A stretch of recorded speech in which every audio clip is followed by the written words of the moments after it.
Subscribe click করুন bell icon.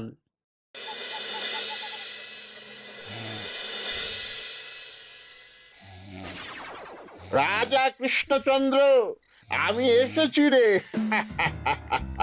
চোখ খুলে দেখ বাবা। কে কে কে আপনি? আমি স্বামী খটখটানন্দ। আমি জানতে পেরেছি তোর মনে সুখ নেই, তাই তো সেই সুদূর হিমালয় থেকে ছুটে এলাম।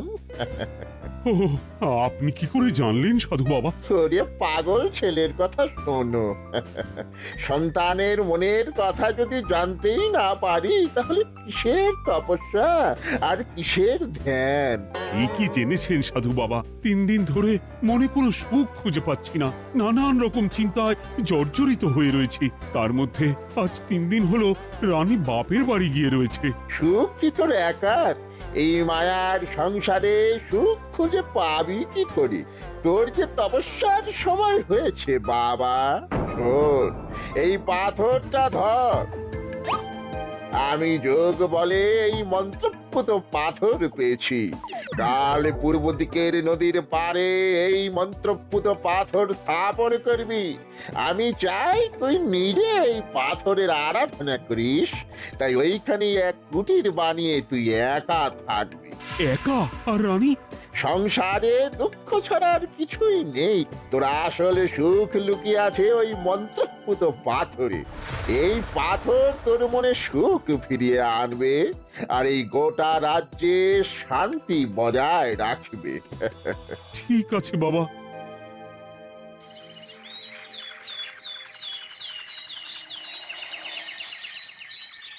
জয় বাবা খটখটানন্দের জয়। কি তার জ্যোতি, কি তার ব্যক্তিত্ব, আহ, কি তার কণ্ঠস্বর! এই মন্ত্রপুত পাথর আমার এবং এই রাজ্যের সকলে সুখ শান্তি ফিরিয়ে আনবে। আজ থেকে আমি সাধু বাবার পরামর্শ মতন এখানেই থাকবো। তোমাদের যার যা যা বক্তব্য আমাকে এখানে এসেই বলবে। কোনো চিন্তা করবেন না মহারাজ, আমি সব সামলে নেব। আপনি নিষ্ঠা সহকারে সাধু বাবার আদেশ পালন করুন। মহারাজ, যার নামেই খট তার কথাই ভরসা করা কি ঠিক হবে? একটা সামান্য পাথর কি করে সুখ ফিরিয়ে আনবে মহারাজ? বিষয়টা কি খটখটানন্দের মতন খটকার নয়? এটা মোটেই সামান্য পাথর নয় গোপাল, এটা মন্ত্রপুত পাথর। আর এসব হচ্ছে বিশ্বাসের ব্যাপার। শুধু তোমার মতন ভাঁড় দিয়ে কি আর রাজ্য চলে? রাজ্য চালাতে গেলে ভক্তি, শ্রদ্ধা, আশীর্বাদও দরকার হয়। ঠিকই, শাস্ত্রে বলে বিশ্বাসে মিলায় বস্তু, তর্কে বহুদূর। কিন্তু মহারাজ, রাজ্যটাও তো চালাতে হবে। আপনি এখানে থাকলে এই রাজ্যের কি হবে মহারাজ? একবার ভেবে দেখুন, সাধু বাবা আসল না হয়ে নকলও তো হতে পারে। দেখো গোপাল, তোমার যদি মনে বিশ্বাস না থাকে তাহলে আমি বলবো তুমি আর এখানে এসো না। তবে সাধু বাবার নামে কোনো বাজে মন্তব্য আমি শুনবো না। আমি চাই না আমার এই অবিশ্বাসের কারণে আমার রাজ্যের কোনো ক্ষতি হোক। আর আমি এই রাজ্যের মন্ত্রী, আমি থাকতে তোমাকে রাজ্য নিয়ে বেশি ভাবতে হবে না। তুমি এখন যাও তো গোপাল, যাও। মহারাজকে আর বিরক্ত করো না। পাল না থাকলে এ রাজ্যের কিছুই এসে যাবে না। আমরা থাকতে নাকি ভাঁড় চালাবে রাজ্য? আচ্ছা, ঠিক আছে, দেখা যাক। তাহলে আসি মহারাজ। হ্যাঁ হ্যাঁ, এসো এসো।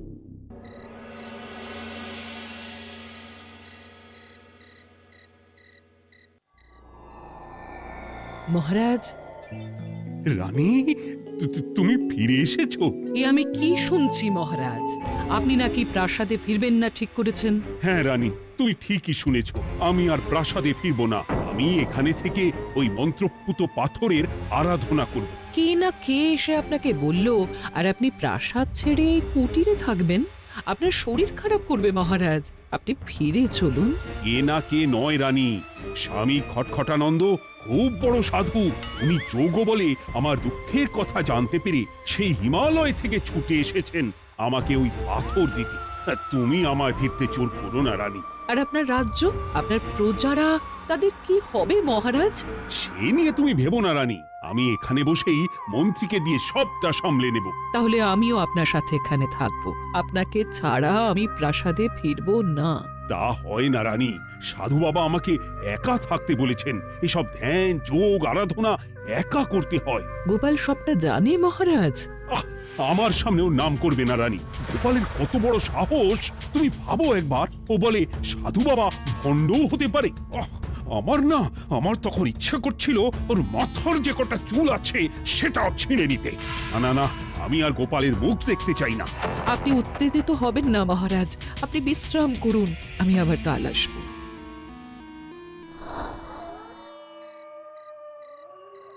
রাতের হাটেও সবজির যা দাম বেড়েছে, এরপর শুধু এক বেলা খেয়ে থাকতে হবে।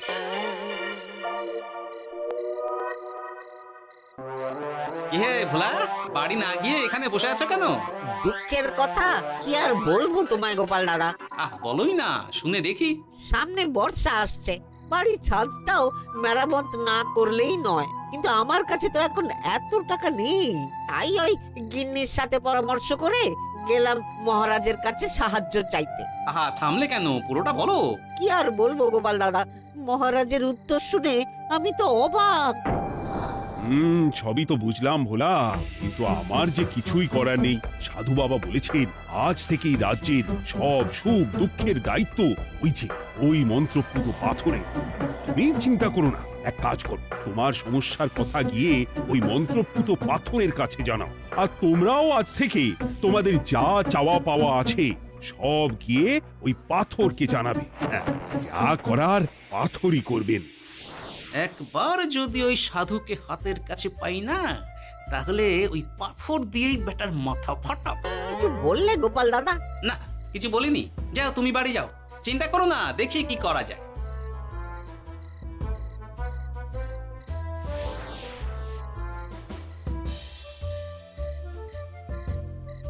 কি ব্যাপার, এত রাতে বটা ঘটা মন্ত্রীর বাড়িতে কি করছিল? কি বটা ঘটা, আজকে মন্ত্রী মশাইয়ের বাড়ি খাওয়া দাওয়া ছিল? খাওয়া ছাড়া কি অন্য কিছু আসে না তোমার মাথায়? চ চ চ, আমাদের অনেক কাজ আছে, চ। আরে এত তাড়া কিসের? বাবা, বটা ঘটার এত কি গুরুত্বপূর্ণ কাজ যে একেবারে ছুটে পালালো? না, ব্যাপারটা তো সুবিধের ঠেকছে না।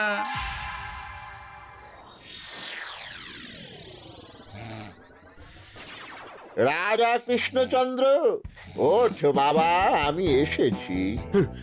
সাধু বাবা, আপনি এসেছেন? কেমন আছিস বাবা?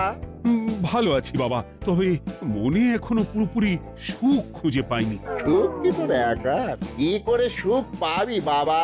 এখনো তো তুই তোর সব আসক্তি থেকে মুক্ত হতে পারিসনি। আর কি কি করতে হবে আমায় বলে দিন বাবা। একটা কাজ বলবো, করতে পারবি? বলুন বাবা, আপনি যা বলবেন আমি তাই করব। এই রাজপাট তুই ছেড়ে দে, এসব থেকে নিজেকে মুক্ত করে তুই তোর সাধনায় মন দে, দেখবি তার ফল তুই পাবি। কিন্তু তাহলে রাজ্যের কি হবে? কে দেখবে সাধু বাবা? কেন, তোর মন্ত্রী? ওর থেকে ভালো লোক তুই আর পাবি না। ওই হচ্ছে তোর আসল শুভাকাঙ্ক্ষী, আমি যোগ বলে জানতে পেরেছি। আচ্ছা, তাই হবে। আর ওই গোপালটাকে যদি পারেন একটু সাহায্য করবেন বাবা। ওই তুচ্ছ গোপালকে নিয়ে তুই চিন্তিত হোস না, ওরে বুড়ি মন্ত্রী মশাই ফাটাবে। তুই যা, ঘুমো।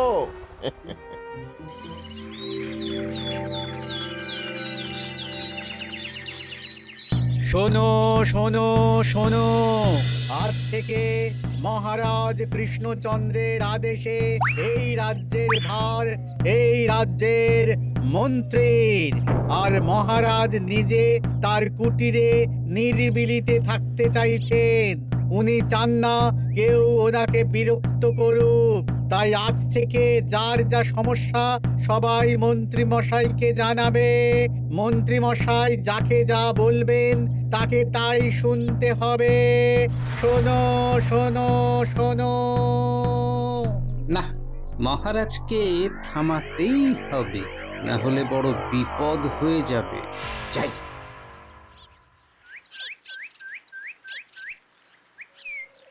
মহারাজ, এই ভুল আপনি করবেন না। মন্ত্রীর হাতে রাজ্যের ভার দিলে রাজ্যের সর্বনাশ হবে মহারাজ। দেখো গোপাল, আমি যেটা করেছি সেটা ঠিক বুঝেই করেছি। আমার সিদ্ধান্ত আর বদলাবে না, আর এই বিষয় নিয়ে আমি তোমার সাথে কথাই বলতে চাই না। মহারাজ, গ্রামবাসীরা আপনার এই সিদ্ধান্ত খুশি মনে মেনে নেয়নি। সবার কথা একবার ভেবে তারপর সিদ্ধান্ত নিন মহারাজ। একজন বাইরের লোকের কথায় কোনো সিদ্ধান্ত নেবেন না দয়া করে। গোপাল, তুমি যদি সাধু বাবার সিদ্ধান্তে প্রশ্ন তোলার চেষ্টা করো, তাহলে আমি বাধ্য হব মন্ত্রীকে বলে এই রাজ্য থেকে তোমায় বিতাড়িত করতে। একজন সেই হিমালয় থেকে আমাদের উপকার করতে এলো, আর তুমি তার বিরুদ্ধেই কথা বলছো। ছি ছি গোপাল, ছি। মজা, কি মজা! শুধু মুদ্রা, শুধু মোহর, যেদিকে তাকাবো শুধু সোনার মোহর আর সোনার মোহর। তুমি কি পাগল হয়ে গেলে? এখন হইনি গিন্নি, তবে তবে এবার সত্যি সত্যি হয়ে যাব। এত সোনার মোহর একসাথে হাতে পেলে কেউ কি সুস্থ থাকতে পারে? আর বেশি দিন বাকি নেই যখন কৃষ্ণনগরের কোষাগারের মালিক হব আমি। আর মহারাজ, মহারাজকে ছেড়ে দেবেন? চিন্তা নেই, মহারাজ কিছুই করতে পারবেন না। তিনি এখন সাধু বাবার আদেশে পাথরের আরাধনায় ব্যস্ত। আর প্রহরীরা, তারা কিছু বলবে না? প্রহরীরা তো এখন আমার গোলাম। মন্ত্রীমশাই, মন্ত্রীমশাই, আমরা এসেছি। ওই তো ওরা চলে এসেছে। ওরা কি করবে? ওরাই তো কোষাগার লুট করতে আমায় সাহায্য করবে। রাজ কোষাগার হবে শুধু আমার, আমার, আমার।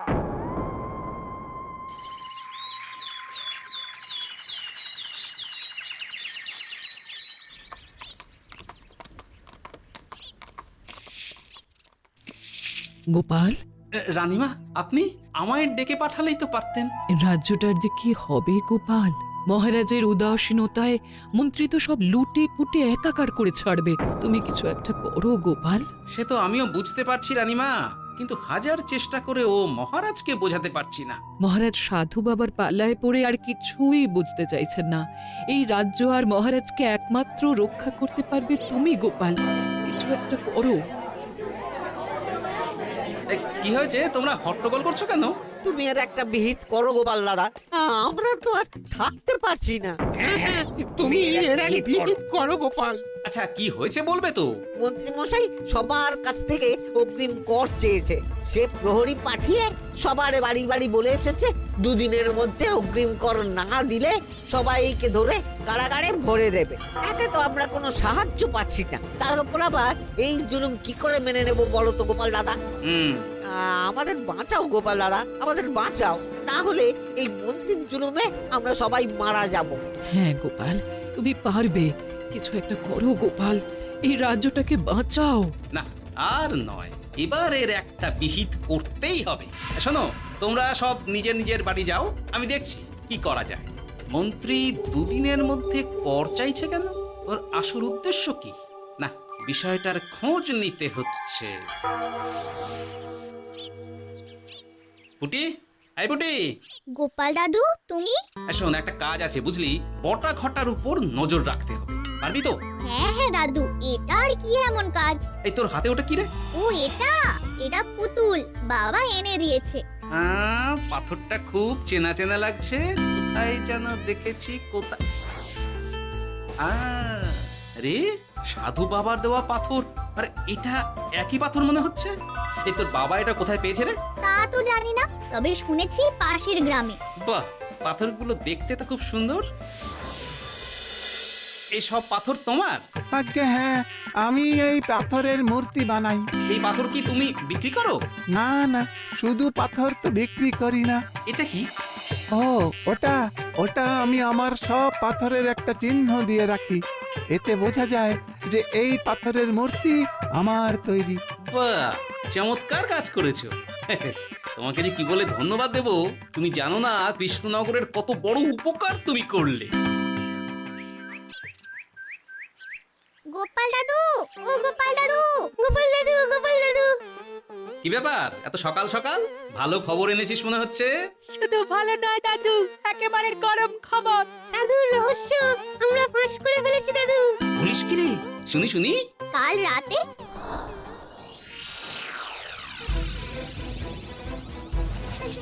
এত এত সোনা এত মোহর আমি একসাথে কোনো দিন দেখিনি কি গো এইসব আমাদের হ্যাঁ গিন্নি, হ্যাঁ, এই সব আমাদের, সব।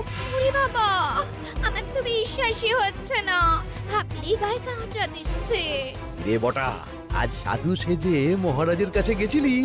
হ্যাঁ, মহারাজ তো আজ প্রায় পা ছুঁয়ে প্রণাম করতে যাচ্ছিলেন, কোনো মতে ঠেকিয়েছি।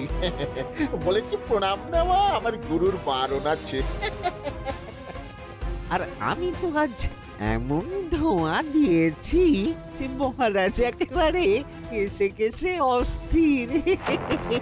আর মাত্র 2 দিন, এই 2 দিন খেলাটা চালিয়ে যেতে পারলেই কেল্লা ফতে। আচ্ছা, এবার আমার কাছে পুরো বিষয়টা পরিষ্কার হলো। বাহ, তোরা দারুণ কাজ করেছিস রে। এবার শুধু আজ রাতে প্রমাণটা পেলেই হয়ে যাবে।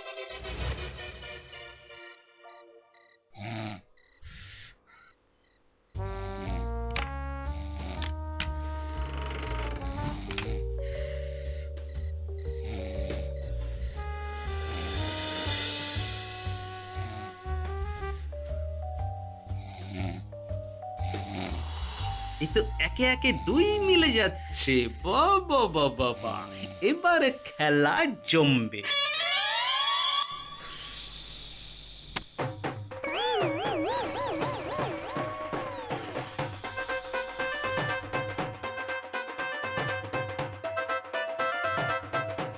এই ঘটা ঘটা রে, এই ঘরে এত ধোঁয়া এলো কি করে রে? সত্যি তো, এত ধোঁয়া এলো কি করে? ঘরে কি আগুন লাগলো নাকি রে? এই বটা, ওটা কি রে?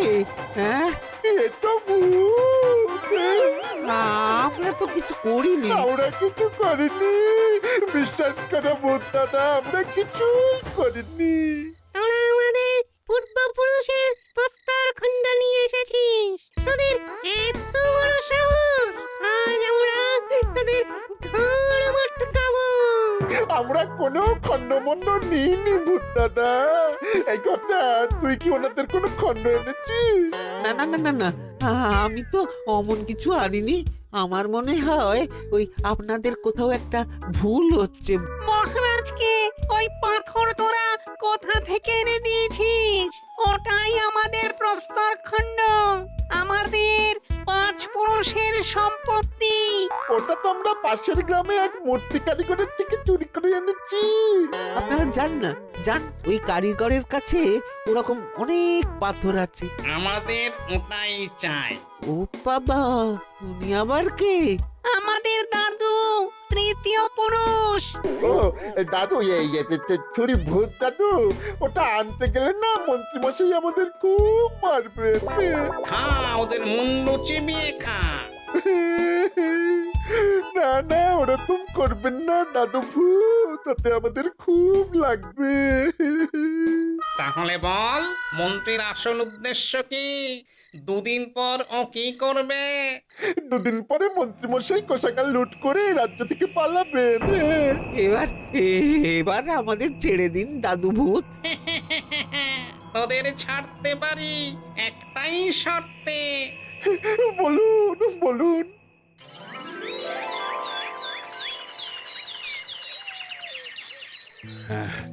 রাজ্যের পরিস্থিতি কি? প্রজারা সবাই ভালো আছে তো? হ্যাঁ মহারাজ, সেসব নিয়ে আপনি একদম চিন্তা করবেন না। বাবা, আপনি এসেছেন? আরে কৃষ্ণচন্দ্র, একটা কথা তোকে না বলে আর থাকতে পারলাম না। এটা আবার কে রে? বলুন বাবা। এই মন্ত্রীকে এই রাজ্যের দায়িত্ব দিতে বলে আমি বড় ভুল করেছিলাম। আসলে এই মন্ত্রী হচ্ছে চোর, ও তোর কোষাগার ফাঁকা করে পালাবার মতলব করেছে। কি বলছেন বাবা? মন্ত্রী, উনি যা বলছেন সব সত্যি? না না মহারাজ, এই বটা কি হচ্ছে কি? বটা? তো তুমি সাধু বাবাকে বটা বলে ডাকছো কেন? আমি বলি কি বাবা, এই মন্ত্রীকে তুই শুলে দে। বটা, তুই থামবি? আমার খেয়ে আমায় ছুরি মারা? ওর কথা আপনি বিশ্বাস করবেন না মহারাজ, ও সাধু নয়, ও ভণ্ড। মানেটা কি? মন্ত্রী মশাই ঠিকই বলছেন মহারাজ। ও সাধু নয়, ও কৃষ্ণনগরের বটা। এসব আপনার আদরের মন্ত্রীর কাজ মহারাজ। মন্ত্রী আপনার রাজ্য লুট করার মতলব করেছে, তাই বটাকে সাধু সাজিয়ে আপনার মন জয় করে প্রথমে আপনাকে প্রাসাদ থেকে তাড়িয়েছে, তারপর রাজ্যপাট নিজের হাতে নিয়ে কোষাগার হাতিয়েছে। আর এই পাথর কিসের গোপাল? পাথর? পাথর এই কারিগরের মহারাজ। উনি পাশের গ্রামে এই পাথর দিয়ে মূর্তি গড়েন। মন্ত্রী বটাকে দিয়ে এই পাথর চুরি করিয়েছে।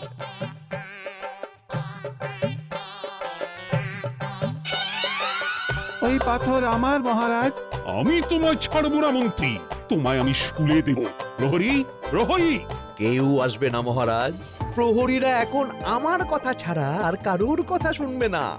আমি এখন আপনাদের সামনে দিয়ে আপনার কোষাগার নিয়ে চলে যাব, আর আপনারা শুধু দাঁড়িয়ে দাঁড়িয়ে দেখবেন। রে ন্যাপলা পুঁটি গুলটে, মন্ত্রীকে বেঁধে ফেল। এত সোজা নয় গোপাল, দেখবে? প্রহরী, প্রহরী! চেঁচান চেঁচান, আরো জোরে চেঁচান, কিন্তু ফল হবে না। আপনার প্রহরীরা সব গ্রামবাসীর হাতে বন্দী। আমায় ছেড়ে দিন মহারাজ, আমার ভুল হয়ে গেছে। এমন ভুল আমি আর করবো না মহারাজ, আমায় ছেড়ে দিন। ছেড়ে দেব? তোমার ব্যবস্থা আমি করছি। কিন্তু গোপাল, আমার মনের সুখের কি হবে? আমি কি আর সুখী হতে পারবো না? কেন পারবেন না মহারাজ? রাজার আসল সুখ তো তার প্রজার সুখে। একদম ঠিক কথা বলেছে গোপাল। প্রজার সুখেই রাজার সুখ। ঠিক গোপাল, ঠিক। তুমি না থাকলে যে আমার কি হতো? জয় গোপালের জয়! জয় গোপালের জয়।